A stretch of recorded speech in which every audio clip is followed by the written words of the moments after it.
What is up, guys? It is your boy MyRandom Life 24/7. It's been a freaking minute. Sorry I've gone quiet on the video front, just because I've been busy with work and personal life, and it's been quite stressful. So finally had a bit of time to take out the beast. You guys might notice this bike. So this is the WR450F from my previous video. It was a dirt bike then, but now it is a fully custom Supermoto. I'm just going to do a bit of a walk around today, and I'm going to start front to back.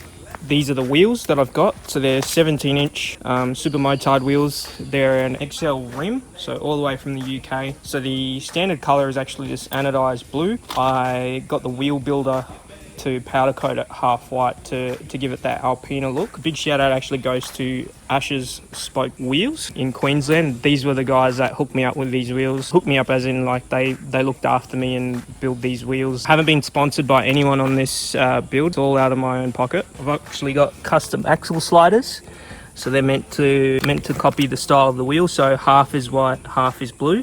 So this is made by Paul Hallett from Big Knobs Crash Sliders. So that's the company. I've also got peg sliders and axle sliders on the back. There is a lot of sandflies here, so I'm getting eaten. I've also got a Monomaster 320mm disc. I've also got the Monomaster caliper extension bracket. Because I'm running a bigger rotor, I need the caliper to be spaced out a little bit further. This is my ghetto brake line securing method. I've also got some MCS fork. They're like little fork guards. They just stop mud and shit from getting into your fork wiper. Cherby's Supermoto front fender. Big shout out goes to Motolad. He works at a motorcycle store. I won't say which one, but he hooked me up with that. That was the last one remaining in Australia at the time. Also got Polysport full LED headlight. This is a definite upgrade for the WRs because they just run a 35 watt glow, which is good for the roadworthy, but it's like seriously dangerous to ride it at night. These are the handguards that came with the bike. They're WRF branded bark busters. These are actually my front indicators, so if I can turn the bike on, I can actually show you. So they're not that bright during the daytime, but during the night they're pretty good. So I've got a Motion Pro coolant overflow bottle. So the newer WRs don't run an overflow bottle, so they just dump coolant onto the ground. It does get pretty hot here. Like today it's 35 degrees Celsius with about 60-70% humidity, so it is quite hot.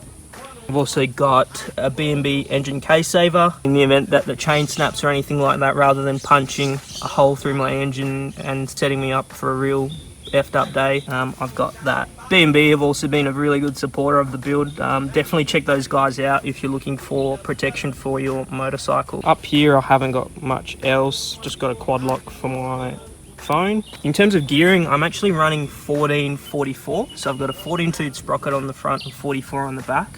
With the stock gearing, it was very, very short, so I basically just top out at 80 k's an hour. In terms of tyres, I'm running Power RS's 2CTs, a 120/70/17 on the front, and a 140/70/17 on the rear. You can run a 150, but you do run into clearance issues with your chain. So the other thing is I'm actually running a CRF 450 chain.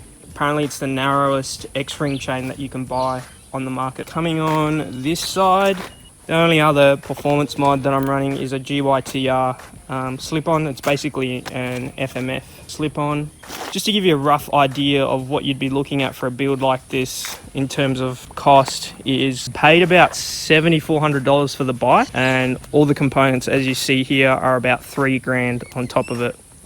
Oh, the last thing, BNB bash plate. These do run a pretty good plastic bash plate, but considering the off-road riding I was doing and considering how remote I was riding, I figured I would run a alloy bash plate. In the meantime, I've actually got new plastics coming. These have had a bit of a rough life and they look tatty on a somewhat very stylish motorcycle. Apologies for the wind, I am recording this on my phone, it was a bit last minute. So I've got new plastics, and then I've got a custom graphics kit that I'm going to get made up, and it's going to look sick.